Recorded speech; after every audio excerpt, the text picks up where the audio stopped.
सभी व्यूअर्स को डॉक्टर पवन ओबराय की तरफ से नमस्कार। मैं डॉक्टर पवन ओबराय स्वागत करता हूं आपके अपने YouTube channel study with doctor Pawan Oberoi पर। तो स्टूडेंट्स, आज जो है सीसीएस यूनिवर्सिटी मेरठ ने अपने प्राइवेट फॉर्म जो है वो ओपन कर दिए हैं, रेगुलर के लिए भी ओपन कर दिए हैं। इस पर मैं एक वीडियो बना चुका हूं अभी थोड़ी देर पहले, तो आप लोग देख लीजिएगा। जिन्होंने ना देखी हो तो चैनल मेरा study with doctor Pawan Oberoi subscribe करके CCS university examination date sheet के नाम से प्लेलिस्ट है, तो उसमें देख लीजिएगा। और सबसे बड़ी टेंशन से बचने के लिए आप बेल आइकन प्रेस कर लीजिए ताकि नोटिफिकेशन आपके पास में आ जाए साथ के साथ अपलोड होते सारी। अब कुछ शर्तें मैं आपको बता रहा हूं, इंपॉर्टेंट शर्तें जो आपके लिए जानना बहुत जरूरी है। यूनिवर्सिटी ने कुछ चेंजेस किए हैं इस बार, तो अगर आप प्राइवेट अपना फॉर्म भरें तो उसके लिए आपको ये शर्तें पता होनी बहुत जरूरी है सीसीएस यूनिवर्सिटी मेरठ की। देखिए, मैं आपको बहुत शॉर्ट में और जो बहुत इंपॉर्टेंट शर्तें हैं वो मैं आपको बता देता हूं ताकि आपसे कोई भी मिस्टेक ना हो। देखिए, जो वार्षिक प्रणाली है यानी एनुअल सिस्टम के तहत जो भी कोई पाठ्यक्रम चल रहे हैं, कोर्सेज चल रहे हैं, उसमें जो नए स्टूडेंट एडमिटेड होंगे इस बार, यानी कि बीए बीकॉम फर्स्ट ईयर में और एमए एमकॉम फर्स्ट ईयर में जो भी कोई प्राइवेट के लिए फॉर्म भरना चाहते हैं, तो जो students Muzaffarnagar district, Shamli district और सहारनपुर डिस्ट्रिक्ट में आते हैं, इन तीन डिस्ट्रिक्ट में, ठीक है, क्योंकि सीसीएस यूनिवर्सिटी 9 डिस्ट्रिक्ट में पेपर कराती है, तो सहारनपुर, मुजफ्फरनगर और शामली डिस्ट्रिक्ट में आने वाले स्टूडेंट्स जो है वो इस बार से मां शाकुंभरी देवी विश्वविद्यालय सहारनपुर से अपने जो फॉर्म जो है वो भरेंगे। तो साफ लिखा है कि मां शाकुंभरी देवी इसमें मां शाकुंभरी विश्वविद्यालय सहारनपुर के अंतर्गत आने वाले सहारनपुर, मुजफ्फरनगर और शामली जिलों के महाविद्यालयों से पंजीकृत हैं। उनकी परीक्षाएं चौधरी चरण सिंह यूनिवर्सिटी मेरठ द्वारा आयोजित नहीं कराई जाएंगी, तो इस बात का आपको ध्यान रखना है। इसी प्रकार प्राइवेट परीक्षाओं के लिए मां शाकुंभरी विश्वविद्यालय सहारनपुर के अंतर्गत आने वाले महाविद्यालयों को ही नया पंजीकरण केंद्र नहीं बनाया जाएगा, ठीक है। तो ये बात आपको ध्यान रखनी है। दूसरा, थर्ड नंबर का पॉइंट इसमें इंपॉर्टेंट है कि समस्त अहर्न छात्र छात्राएं यानी जितने भी क्वालिफाइड छात्र छात्राएं हैं, तो उनकी जो भी कोई मेन एग्जामिनेशन हो रहे हैं, श्रेणी सुधार मतलब डिवीजन इंप्रूवमेंट होना है, एकल विषय मतलब जिन्हें अगर किसी सिंगल सब्जेक्ट का अगर उन्हें पेपर देना है और कोई भी अगर उनको बैक पेपर देना है, तो ये इन सबसे परीक्षा फॉर्म भरे जाने से पहले सीसीएस यूनिवर्सिटी की जो वेबसाइट है www.ccsuniversity.ac.in पर उपलब्ध समस्त संबंधित नियमों और प्रवेश नियमावली या विषय कोड पुस्तिका का भली भांति अध्ययन करने के बाद ही अपना फॉर्म भरना सुनिश्चित करें, ठीक है। हालांकि मैं बार बार बताता रहता हूं, अगर आप मेरी वीडियो देख लेंगे तो आपको फॉर्म पढ़ने की जरूरत नहीं पड़ेगी, बस आप मेरी वीडियो बहुत ढंग से पढ़ें और उसे समझें। बात समझ में नहीं आती अगर मेरी बताई हुई, तो उसको एक बार, दो बार, तीन बार, चार बार बहुत अच्छे से उसको समझ लें, ठीक है। फोर्थ पॉइंट देखिए, बहुत ही ज्यादा इंपॉर्टेंट है, इस बात को आप ध्यान रखेंगे कि परीक्षा समिति की सीसीएस यूनिवर्सिटी मेरठ में बैठक हुई थी 5 जनवरी 2022 को। तो इसमें मद संख्या 3 में यह निर्णय लिया गया है कि ऐसे स्टूडेंट जिन्होंने प्राइवेट फॉर्म भरा था, पिछले साल फर्स्ट ईयर का भरा था तो सेकेंड ईयर के लिए, और जिन्होंने सेकेंड ईयर का भरा था तो वो थर्ड ईयर के लिए, तो जो ऐसे स्टूडेंट्स हैं, तो जिस कॉलेज में उन्होंने अपना सेंटर चुना था तो उसी को इस साल भी अपना सेंटर उनको बनाना है। पाठ्यक्रम की शेष अवधि हेतु पंजीकरण उसी महाविद्यालय से ही होंगे। मतलब कि सपोज कीजिए कि आपने मेरठ कॉलेज से बीकॉम फर्स्ट ईयर प्राइवेट भरा था, तो अब आपको बीकॉम सेकेंड ईयर भी मेरठ कॉलेज से ही भरना है, और थर्ड ईयर भी जो स्टूडेंट्स बीकॉम या बीए सेकेंड ईयर उन्होंने भरा था मेरठ कॉलेज से, तो अब आगे का जो थर्ड ईयर है वो बीए या बीकॉम का, वो भी आप मेरठ कॉलेज से ही भरेंगे, किसी और कॉलेज से आप नहीं भरेंगे। ये बहुत इंपॉर्टेंट नियम है, स्टूडेंट्स इसको बहुत ध्यान से समझ लें, ठीक है।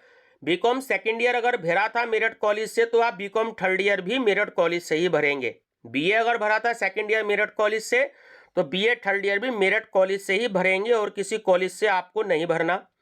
5th नंबर ऐसे स्टूडेंट जिन्होंने माइग्रेशन सर्टिफिकेट जमा नहीं किया यूनिवर्सिटी में, तो यूपी बोर्ड को छोड़कर जो अदर बोर्ड के हैं तो अपना माइग्रेशन जो है वो ओरिजिनल यूनिवर्सिटी में जमा करें, वरना जो है इनको परीक्षा में बैठने की अनुमति नहीं दी जाएगी। चलिए 6 पॉइंट छोड़ दीजिए, 7 पॉइंट बड़ा इंपॉर्टेंट है कि जो स्टूडेंट्स प्राइवेट जिन्होंने सीसीएस यूनिवर्सिटी मेरठ से बीए अगर पास कर लिया या बीकॉम पास कर लिया, तो वही स्टूडेंट जो हैं केवल एकल विषय चुन सकते हैं। ठीक है, यानी कि अगर आपने मान लीजिए बीए किया था, उसके में आपके पास हिंदी थी, पॉलिटिकल साइंस थी, इकोनॉमिक्स थी, अब आप संस्कृत से बीए करना चाहते हैं तो आपकी बीए पूरी होनी चाहिए, तभी आप जो है संस्कृत से भर सकते हैं। ठीक है, ये बात आपको ध्यान रखनी है। आप एमए हो तो वो बहुत अच्छी बात है, तो वही आप भर सकते हैं, बट कम से कम बीए पास होना बहुत जरूरी है। 8 पॉइंट है, चौधरी चरण सिंह विश्वविद्यालय मेरठ के अलावा अगर आप किसी दूसरी यूनिवर्सिटी से अगर आपने बीए या बीकॉम की परीक्षा पास कर ली है तो आप चौधरी चरण सिंह विश्वविद्यालय मेरठ से एकल विषय भरने के लिए पात्र नहीं है। यानी कि अगर आपने मेरठ कॉलेज से अगर बीए किया है, ठीक है, तो Meerut university CCS university Meerut से अगर आपने बीए किया है, ठीक है, हिंदी, इंग्लिश, पॉलिटिकल साइंस, अब आप संस्कृत भरना चाहते हैं तो सीसीएस यूनिवर्सिटी से ही आप पास होने चाहिए। अगर आप रोहिलखंड यूनिवर्सिटी से या कानपुर यूनिवर्सिटी से, आगरा यूनिवर्सिटी से अगर आपने बीए किया है और अगर आप संस्कृत मेरठ यूनिवर्सिटी से भरना चाहते हैं तो आप इसके लिए पात्र नहीं हैं, तो आप नहीं भर सकते। 9 पॉइंट कि सत्र 2021-22 में बीए, बीकॉम, बीएससी में जो भी स्टूडेंट्स ने प्रवेश लिया है तो वो न्यू एजुकेशन पॉलिसी 2020 के अनुसार प्रवेश लिया है, तो इसलिए वार्षिक परीक्षा प्रणाली का परीक्षा फॉर्म भरने के लिए अहर नहीं है। ठीक है ना, क्योंकि उनका सेमेस्टर सिस्टम है तो वो सेमेस्टर वाले अपना फॉर्म भरेंगे ऐसे स्टूडेंट्स। 10th पॉइंट है कि बहुत इंपॉर्टेंट है 10 और 11 कि वर्ष 2022 मुख्य परीक्षा के साथ मात्र संस्थागत यानी कि रेगुलर और भूतपूर्व छात्र यानी कि जो एक्स के स्टूडेंट्स हैं उनकी केवल फर्स्ट ईयर की परीक्षा ही कराई जाएगी। मैं रिपीट कर रहा हूं, जो वर्ष 2022 यानी अब जो आपके एग्जाम होंगे, मेन पेपर होंगे, उसके साथ रेगुलर के और एक्स के स्टूडेंट्स की फर्स्ट ईयर की जो है परीक्षा आयोजित कराई जाएगी। तो जो ऐसे स्टूडेंट्स हैं एक्स के, तो वो अपना फॉर्म भर लें। 11 पॉइंट भी बहुत इंपॉर्टेंट है कि वर्ष 2021 की जो मेन पेपर में स्टूडेंट शामिल हुए थे, किसमें, स्नातक में, यूजी पीजी यानी कि यूजी में आपका यानी BA, BCom, BSc second year और थर्ड ईयर, और पोस्ट ग्रेजुएशन यानी स्नातकोत्तर जो है आपका, उसमें सेकेंड ईयर के स्टूडेंट्स की अगर बैक पेपर परीक्षा आयोजित करवाई जा चुकी है, ठीक है, लेकिन अगर फिर भी ऐसे स्टूडेंट्स जो कोविड-19 महामारी के कारण अपना बैक पेपर किसी कारण से नहीं दे पाए थे, मैं बात रिपीट कर रहा हूं, जो नहीं दे पाए थे, तो वो यूनिवर्सिटी जो है एक अंतिम अवसर उनको प्रदान कर रही है, तो वो अपना बैक पेपर परीक्षा फॉर्म भर सकते हैं।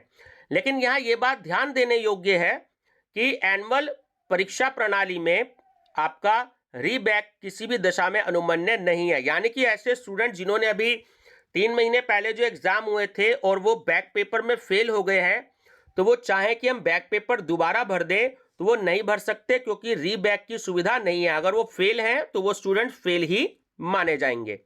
ठीक है, तो ऐसे स्टूडेंट्स जिन्होंने बैक पेपर नहीं भरा था अपना यूजी और पीजी दोनों क्लासेस में, कोर्सेज में, तो अपना बैक पेपर वो अपना भर लीजिएगा। ठीक है, 13 पॉइंट है कि अन्य आपका विश्वविद्यालय नियमानुसार कोई भी स्टूडेंट्स एक साथ 2 वर्षों के परीक्षा फॉर्म भरने के लिए अहर्य नहीं होगा। यानी वो एक साल में 1 वर्ष का ही कोर्स भर सकता है, 2 फॉर्म वो नहीं भर सकता।